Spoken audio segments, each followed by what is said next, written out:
E o Personalidades de hoje volta aqui na casa do ex-prefeito Mariano Mazzuco Neto para um bate-papo muito interessante. A gente está aqui falando, conversando, e tem um visitante ilustre, que é o Bob, que está aqui, ele vai para lá, vem para cá. O Bob é o mascote da casa, Mariano?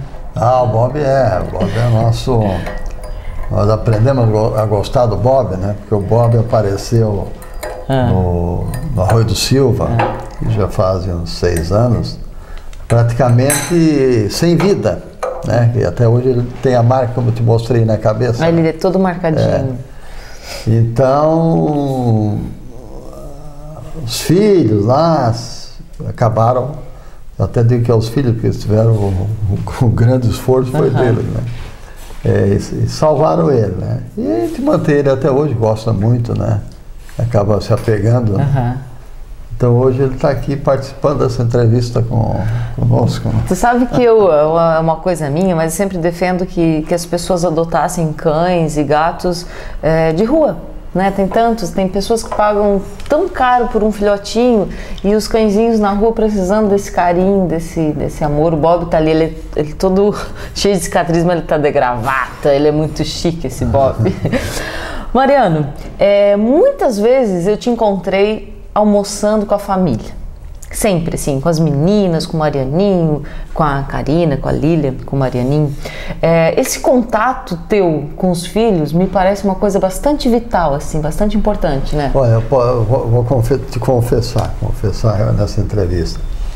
Eu, para não estar junto com os filhos no horário de almoço, para mim, eu tenho dificuldade. Eu gosto de almoçar junto com eles, né? E como é que era o Mariano filho? Tu como filho, quais são as tuas memórias assim de infância? Eu vivi muito com meus pais, muito mesmo, né? Agora, eu tive que sair muito cedo de Aranaguá para estudar. Foi pro seminário? Não fui pro seminário, não. Mas tu teve uma época no seminário, não teve? Nunca tive vocação. Então eu acho bonito quem tem essa vocação, mas não era o teu negócio. Não. É que eu tive que sair de Aranaguá, porque Aranaguá não tinha o 2º grau, né? Só tinha o fundamental, que na época era o primário e o ginásio. Né? O primário e o ginásio. E eu fui para Porto Alegre com 16 anos de idade estudar. E tu já era gremista ou tu foi para lá para ser gremista? Não, eu era vascaíno. Tu era vascaíno. Se curou então? Não, eu até posso ver que ainda o time mesmo do coração, eu sou vascaíno. É mesmo? Porque eu ainda, muito criança, né? Eu tinha um radinho que eu sempre me lembro, um radinho Mitsubishi. Então, a televisão era só chuvisco, quando ela costumou aparecer, e quando apareceu era só chuvisco, né? Então, esse radinho aí, eu acompanhava muito futebol, principalmente futebol carioca. E um time que eu me agradei foi do Vasco da Gama. Né? Então, muito criança ainda, eu torci pelo Vasco e tal. Quando eu fui para Porto Alegre... daí tu viu um futebol de verdade. Eu, logicamente, que entre o Internacional e o Grêmio, eu me simpatizei mais pelo Grêmio. Né? Eu fui pé frio, na realidade. Quando eu cheguei em Porto Alegre, o Grêmio vinha numa ascensão. E foi tava... eu acho que eu fui pé frio. Aí ele ia se consagrar, se não me engano, octacampeão do Campeonato Gaúcho, né? E aí teve a partida decisiva, um Grenal, em que o Grêmio perdeu o Internacional. E tu estava lá? Eu estava lá, mas aí eu Mariano, olha, eu te aconselho a ficar com o Vasco, então, é melhor. Melhor pro Grêmio. Mas da tua infância, assim, o que tu lembra? Onde é que tu passou a infância? Era Aranaguá. Mas em que bairro? Onde que era? Bom, nós moramos... Meu pai morou na rua... na época era 24 de outubro, né? Hoje é Padre Antônio Luiz Dias. Ali, quase em frente, na lateral da Casa Cometa. Hoje é em frente à Casa Cometa. No centro. Né? Depois, ele comprou uma casa quase em frente ao tênis clube. Sim. Ao tênis clube. E posteriormente foi para a City. Então vamos supor assim, quando eu tinha 10 anos, nós já estávamos morando na City, ou estamos indo para a City, uma casa de madeira que tinha lá, né? Hoje ainda o terreno é baldio, é da minha irmã, e funciona lá a parte recreativa da tia Joyce, do xodó da tia Joyce, né? Pois então, essa foi a minha infância ali, então nós Mas tu era muito moleque assim ou tu era comportadinho? Não, sabe que eu tinha uma coisa que meus pais me prendiam muito, né, naquela época e tal. Eu até sentia, por um lado, a gente hoje é agradecido por isso, né, porque realmente seus pais seguram os filhos, a possibilidade, né, de ter uma vida mais regrada é maior, né? Enfim, era um zelo que meus pais tinham, principalmente a minha mãe, né? Mas tu perguntou se eu era moleque, né? Mas tu tem cara de que tu foi moleque. Mas nós jogávamos futebol, né? Naquela época, 15 de novembro aí era um gramado, né? Era grama, não tinha estrada ainda. Aí na altura Então nós jogávamos futebol, a gente brincava bastante, né? Se relacionava bem com os colegas de aula. Foi uma época muito boa, né? Tu tens boas lembranças assim muito de lembranças excepcionais. Desde criança mesmo, até meus 16 anos, onde eu pude participar mais aqui em Aranaguá. Depois eu fiquei dos 16 aos 23 em Porto Alegre. Tu és uma pessoa muito jovial. Tu estava falando em coisa saudável, me lembrei assim, esses dias eu encontrei contigo, tu estava indo para o Pilates. Quer dizer, tu se importa com isso? Como é que é o Mariano cuidando da sua saúde? É importante? Eu acho importante. Eu acho que nós temos que nos preparar, e eu vejo que não é só depois de ter uma certa idade, não. Eu acho que nós, pessoas humanas, temos que se preparar para viver, enquanto viver uma vida saudável, né? Uma vida saudável. Ninguém sabe quantos anos vai viver, mas enquanto viver uma vida saudável. Então, cuidar na alimentação, cuidar no esporte, no exercício, né? Para que a gente tenha a mente boa e o corpo bom, né? E o corpo em forma, eu digo, né? Às vezes eu olho para mim, eu estou aqui em forma de barril, né? Não. Tá muito bem, tá muito em forma. Mas eu me cuido, eu gosto eu faço minha esteira todo dia. Sério? Tu é disciplinado assim? Sou disciplinado. Eu não era disciplinado. Eu comecei de uns anos para cá, uma disciplina maior. E agora, esse ano 2013, bem no início do ano, eu fiz uma confissão comigo mesmo. Eu digo, tu vai ter aí alguns anos de vida para tua frente, não, né? Então, te prepara para viver o melhor possível essa vida, que era tão bonita a vida, né? Mas tu tens que poder caminhar e se locomover, enfim. Ou pelo menos te preparar para isso, quem nunca sabe o futuro da gente. Mas tem que se preparar para a gente, tem que ser positivo, né? Eu me preparo para viver bem, né?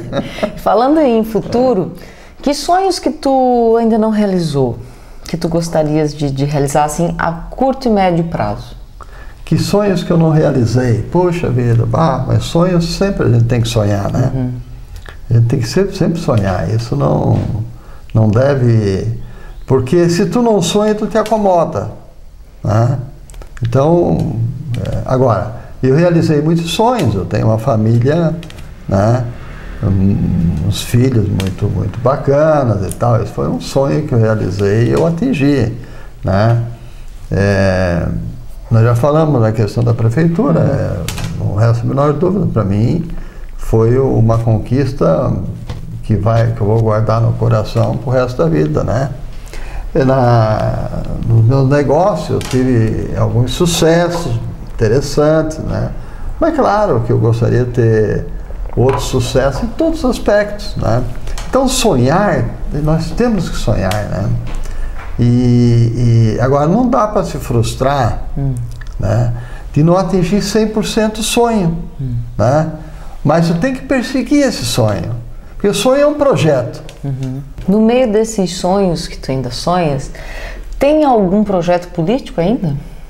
Se eu tenho algum projeto político? Olha, eu terminei um projeto político recente, né? Que foi administrar com seriedade, com planejamento, como eu já falei, para que a gente pudesse realizar obras e ações importantes para o nosso município, né? Então isso aí foi um projeto político que ele parou agora. Eu para ter um novo projeto político, eu ainda tenho que fazer uma grande reflexão. Eu preciso de fazer uma grande reflexão. Uma coisa eu confesso para ti. Na questão da política, existe a política na área do legislativo e na área do executivo. Em princípio, assim, o legislativo, eu não sei se é porque eu nunca procurei lidar com as questões do legislativo, mas eu não tenho grande queda para isso. Não tenho grande queda. Então me parece assim que se eu fosse ter um sonho, não seria no legislativo. E no executivo... Isso realmente... a gente já excetua então a possibilidade de ser um candidato a deputado estadual, por exemplo. É difícil, muito difícil, né? Não tem nenhum, não tem hoje, nem esse sonho não tem, entendeu? Então... Mas estaria aberto a uma possibilidade de voltar à prefeitura, por exemplo? Também é rara a possibilidade, mas isso aí eu poderia fazer uma reflexão. Está em aberto. Fazer uma reflexão muito bem feita nos próximos anos, né? Para saber, vamos supor assim, no que eu poderia ainda contribuir, né? E se isso era necessário que eu fosse de eu ser candidato ou não, entendeu? O que te mais assim te deixa, não vou dizer orgulhoso, talvez essa palavra parece meio negativa, mas te deixa feliz de ver assim, eu pude comandar esta obra ou esta ação e eu modifiquei a vida das pessoas em Araranguá como prefeito fazendo esta ação, esta obra. Se tu fosse dizer duas coisas assim das tuas administrações que mais te deixam orgulhoso. Olha, é difícil tu separar esse conjunto, Karen. É muito difícil separar esse conjunto, porque administrar um município é um conjunto de ações e tal que isoladamente às vezes tu não consegue. Tu não consegue, por exemplo, fazer uma administração de saúde muito ruim e dizer que tu fosse ótimo porque tu fez um acesso norte, a ponte, isso, né? Um exemplo assim, né? Não, eu acho que a administração pública não se define como algumas ações que tu fez, né? Claro que teve ações importantes, né? Eu acho que dentro da saúde, educação, que se procurou administrar bem, né? Acredito que a gente tenha tido grandes ganhos. Vamos então passar para obras, né? Já que eu vejo o seguinte, que a regularização de áreas invadidas no nosso município foram umas obras muito importantes. Então, por exemplo, nós tínhamos a favela do Mato Alto, onde hoje nós expandimos ou fizemos a continuação da 15 de novembro. Essa obra é importante para todo o município todo, principalmente para aquelas áreas, né, do campo da aviação, do Mato Alto, do Lagoão, enfim, né? Da mesma forma, o acesso norte com a ponte é outra obra importante, até porque tu vai com essa obra aí, então melhorar o trânsito do município, né? E expandir também o crescimento. E expandir a cidade, né? Expandir o teu município. Da mesma forma, por exemplo, a solução do camelódromo, bem no centro da cidade, né? Que estava aí impactando negativamente o nosso visual, né? Agora temos um camelódromo bonito, né? Aqui na nossa cidade. Então, São algumas coisas que eu posso citar, né? Mas poderia citar também, né, a organização do campo da aviação, porque hoje o Instituto Federal está lá, não é por acaso. Nem existia 15 de novembro ainda, e ele já estava lá. Então existia um planejamento, né? E quando o Instituto Federal veio para Paranaguá, que nós fomos, assim, participamos também dessa conquista, né? Eu já deixei lá, né, reservado, né, naquele local, né, medido, tal, feito para o projeto. Então isso tudo é uma coisa muito forte, né? Então são ações assim que se fizeram, obras, né, importantes. Eu também tenho muito orgulho, né, de ter iniciado a estrada do Distrito Têxtil Luz, a pavimentação asfáltica. Inclusive, esse último trecho que foi asfaltado, ele é importante porque ele tirou a estrada da beira do rio e jogou ela num terreno por cima, né?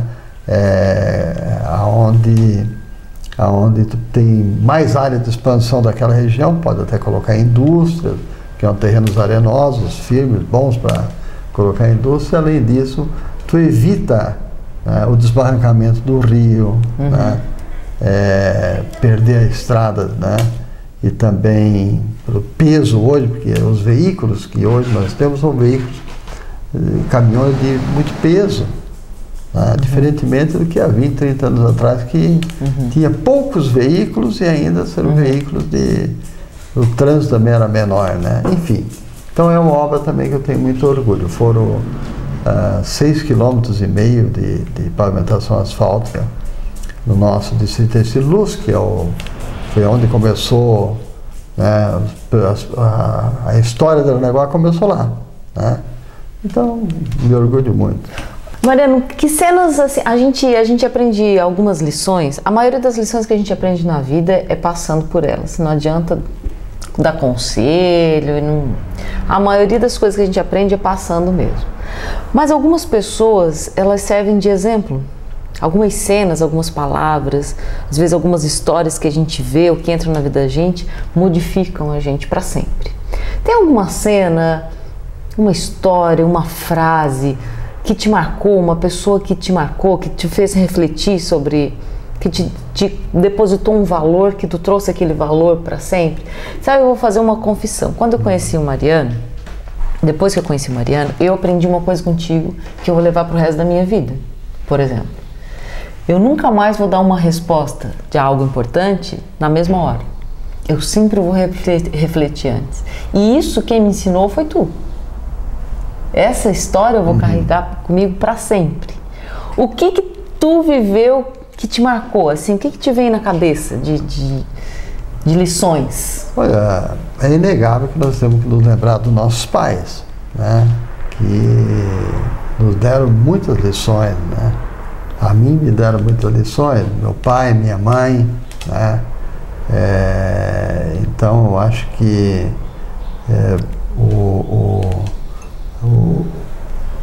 a lisura deles na vida, tal, né?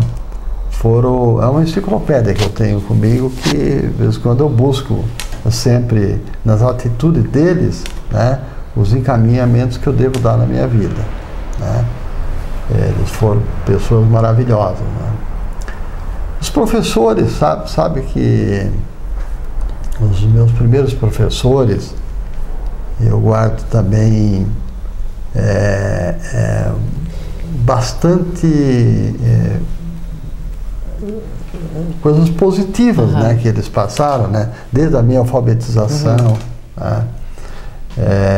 Tu te lembra de alguma frase assim que teu pai ou tua mãe sempre dizia, repetir, que aquilo ficou na tua cabeça, que de vez em quando tu lembra assim? Por exemplo, uma frase do meu pai que eu gosto muito, de me pautar nela. O pai sempre dizia para mim: meu filho, é o seguinte, se tu puder ajudar alguém, tu procura ajudar. Mas também, se tu não puder ajudar, tu procura não atrapalhar a pessoa, né? Então, isso aí eu acho muito bacana. Isso é uma coisa que eu me lembro sempre. Legal. Eu me lembro sempre. Então o meu espírito nunca é para prejudicar. né? Porque eu já vim com esse ensinamento dele, né? Então, meu espírito, ou eu contribuo, ou eu não prejudico, né? Então, isso aí realmente é uma coisa que me marcou muito, né? Meu pai falou isso para mim em uma ocasião, numa conversa, e até foi uma conversa, sim, natural, mas aquilo lá me marcou, entende? Tem algumas coisas que ficam assim para sempre. Eu, por exemplo, tenho dos professores, interessante, os professores rígidos, que impunham disciplina, né? Esses professores eu guardo uma grande lembrança, uma grande lembrança. Pena que eu me esqueci do nome de alguns professores. Mas nós temos um professor em Aranaguá, né, que eu tenho uma profunda admiração por ele. Hoje ele já se aposentou, né, que é o seu Aires Koenig, né, escritor, e era um professor exigente, né, bom professor, né, para ensinar direitinho. A mesma coisa, eu tive um professor, vários professores desse tipo. Tive um também que, infelizmente, eu não consigo me lembrar o nome, em Porto Alegre. Também tive a dona Liege, minha primeira professora, né? Eu estive muito no primário. Tive um no científico, em Porto Alegre, que eu fico pensando assim, que professoraço aquele, né? Ele exigia muito. Tu não precisava comprar um livro, porque tu ia com o teu caderno, a tua caneta, e tu no final do ano letivo, tu tinha um livro que ele passava no quadro, tudo sobre matemática, conceito, como é as fórmulas, enfim, né? E lá, pelas tantas, tu tinha o teu livro. Então não precisava nem gastar dinheiro, é ali que eu digo. Muitas vezes, né, eu até fico assim, tem métodos hoje de ensino, né? Apostilas, e que eu não sou muito favorável a isso. Eu posso estar errado. Mas um professor daquele, que eu citei, era um professor que até nem despesa dava para o aluno. O aluno não precisava de xerox, né? De xerox, eu digo aquela... né? Cópia. Fazer cópia de apostila, não precisava de nada. Né? E tem uma coisa, né? É um professor tão bom de que eu gabaritei na prova de matemática na Universidade Federal do Rio Grande do Sul e na PUC. Eu acertei todas as questões nas duas faculdades. Né? Posso dizer então, veja bem. As lições de matemática foram muito bem aprendidas por ti. Não, eu tive, graças a Deus, eu tive nele um professor assim que até hoje eu fico, às vezes eu penso, será que ele vive ainda? Porque se ele vivesse, eu gostaria de fazer uma visita para ele. Legal. Né? Gostaria muito mesmo. Espetáculo de professor. Mariano, a gente agradece muito tu ter recebido a gente aqui na tua casa, essa conversa. Tu sabes que tu és uma referência para todos os araranguenses, né? E é parte da nossa história. E a gente agradece a tua generosidade de nos receber aqui. E o Personalidades de hoje fica por aqui. Semana que vem a gente tem outro convidado especial, mais uma personalidade que muda a nossa sociedade e que beneficia muito a nossa vida. Mariano, muito obrigada. Eu agradeço também vocês terem vindo aqui. E quero dizer o seguinte, eu tenho sempre pautado a minha vida ter uma vida correta, né? E eu nunca vou deixar de agradecer, né, o voto de confiança que eu recebi para poder administrar o meu município por 8 anos. O nosso município por 8 anos, o município que eu nasci. Então, eu sempre vou agradecer. E, claro, você não vier aqui para falar somente sobre isso, mas eu vou aproveitar a oportunidade e até dizer, eu fiz o máximo de mim para dar uma boa administração. Né? E é isso que eu tenho para dizer. O resto da história conta por si só. Um grande abraço e até mais.